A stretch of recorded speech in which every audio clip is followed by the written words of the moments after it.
అదే RTV app వార్తల్ని క్షణాల్లో చదివే అవకాశం ఉంటుంది. ఒక న్యూస్ పేపర్, ఒక టెలివిజన్ ఛానల్ మీ చేతుల్లో ఎప్పుడూ ఉంటాయి. ఆయన అధికారంలోకి వచ్చిన 3 నెలల లోపలే తీసేయడం జరిగింది. ₹2 కేజీ 5 రూపాయలు 25 పైసలు చేశాడు. మరి 5 సార్లు కరెంట్ ఛార్జీలు పెంచాడు. మరి ఇవన్నీ కూడా ఒకసారి చూసాం, 2014లో రెండోసారి చూసాం. ఇంకా ఎప్పుడు కూడా అతని పద్ధతి మార్చుకోడు. ఈ రాష్ట్ర ప్రజలను ఆదుకునే విధంగా పరిపాలన సాగించలేడు. అతనికి చేత కాదు. కొన్ని వర్గాలకే ఆయన పనిచేస్తాడు. మనం చూసాం, ఏదైనా ప్రభుత్వంలో ఆయన అధికారంలో ఉన్నప్పుడు గ్రామాలలో గ్రామానికి ఒక జన్మభూమి సభ కమిటీ ఉండేది.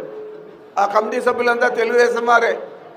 వారు ఇచ్చేది ఏదైనా ఒకటోరా ఇల్లు కానీ పెన్షన్ కానీ ఇస్తే అది కేవలం మా పార్టీ కార్యకర్తలకు నాయకులకు ఇచ్చేవారు తప్ప సామాన్య ప్రజలకు ఇవ్వలేదు. గతంలో మనం చూసాం.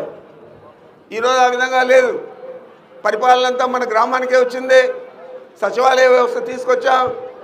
ఇప్పుడు మన గ్రామంలోనే సచివాలయంలో మన పిల్లలే 10 మంది దాకా పనిచేస్తూ ఉన్నారు. ఏ శాఖలో పని ఉన్నా కూడా మనం సచివాలయానికి వెళ్తేనే అన్ని పనులు అయ్యే విధంగా గ్రామంలోనే ప్రభుత్వ పాలన అంతా కూడా సాగుతూ ఉంది.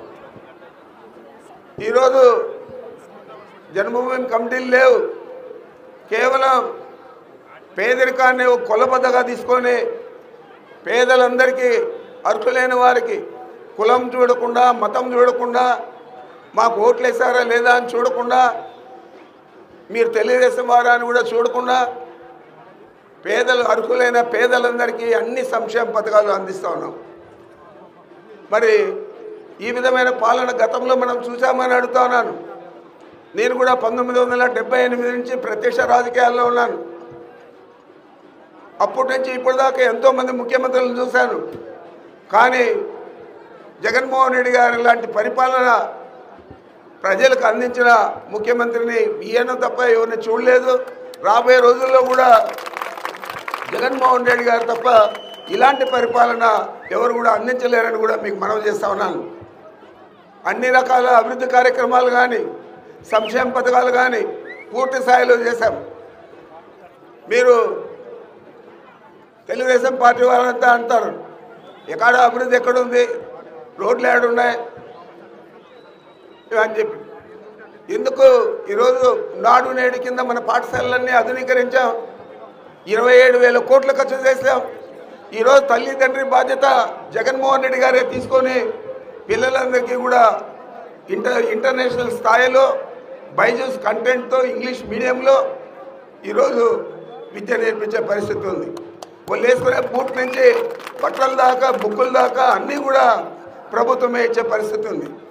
ఇంకా పై చదువులకు పోతే ఫీజు రీయింబర్స్మెంట్, ఎంత ఫీజు కట్టాల్సి వస్తే అది మొత్తం కూడా ప్రభుత్వమే చెల్లిస్తామని దాదాపు 27,000 కోట్లు ఖర్చు చేశాము. అదేవిధంగా ఆరోగ్యం కోసం మనకున్న 26 కొత్త జిల్లాలలో 9 జిల్లాలలోనే మెడికల్ కాలేజీలు, వాటికి అనుబంధ హాస్పిటల్స్ ఉన్నాయి. ఈరోజు మనం 17 మెడికల్ కాలేజీలు, దానికి అనుబంధ హాస్పిటల్స్ ఏకకాలంలో మంజూరు చేసిన ఘనత జగన్మోహన్ రెడ్డి గారిది.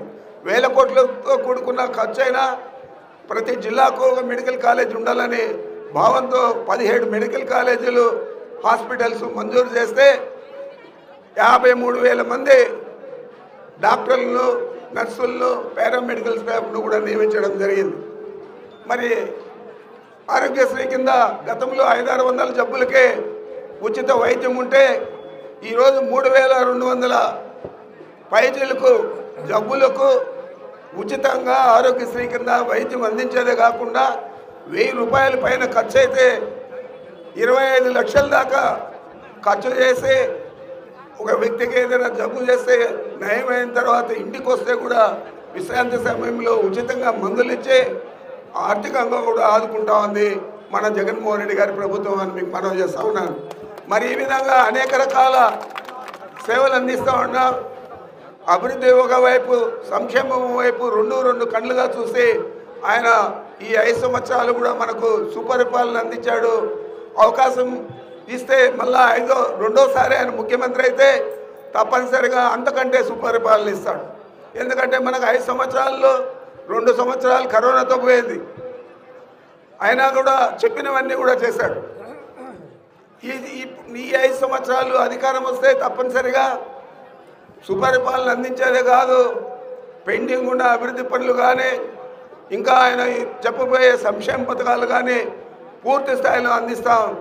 ఇవన్నీ కూడా కొనసాగాలంటే, సంక్షేమ పథకాలు కానీ అభివృద్ధి కార్యక్రమాలు కానీ కొనసాగాలంటే జగన్మోహన్ రెడ్డి గారు ముఖ్యమంత్రి అయితే తప్ప తిరిగి మళ్ళా తెలుగుదేశం పార్టీ అధికారంలో వచ్చిందో రాష్ట్రం అంతా అంధకారం అయిపోతుంది. 5 సంవత్సరాలు మరి చూడండి, 2 సార్లు మోసం చేస్తాడు ఈ రాష్ట్ర ప్రజలను. 3వసారి మోసం చేయకుండా మనమల్ని మనం కాపాడుకోవాలని చెప్పి మీ అందరికీ మనవి చేస్తూ ఉండా, ఇంత పెద్ద ఎత్తున అన్ని సంక్షేమ కార్యక్రమాలు ఏది కూడా పొల్లు పోకుండా చేసిన వ్యక్తి జగన్మోహన్ రెడ్డి. మరి జగన్మోహన్ రెడ్డి గారు మీరందరూ కూడా ఆశీర్వదించాలా, పెద్దలందరూ మిగతా అందరూ కూడా మద్దతు ఇవ్వండి. తప్పకుండా ఇక్కడ పోటీ చేస్తూ ఉన్న పార్లమెంటుకు శాంతమ్మ గారు, మక్బూల్ శాసనసభకు మక్బూల్ గారు పోటీ చేస్తూ ఉన్నారు. మరి వీరిద్దరిని అత్యధిక మెజారిటీతో గెలిపించి జగన్మోహన్ రెడ్డి గారికి మీరు బహుమతిగా ఇవ్వాలని చెప్పి ప్రతి ఒక్కరిని కూడా ప్రార్థిస్తూ ఉన్నాను.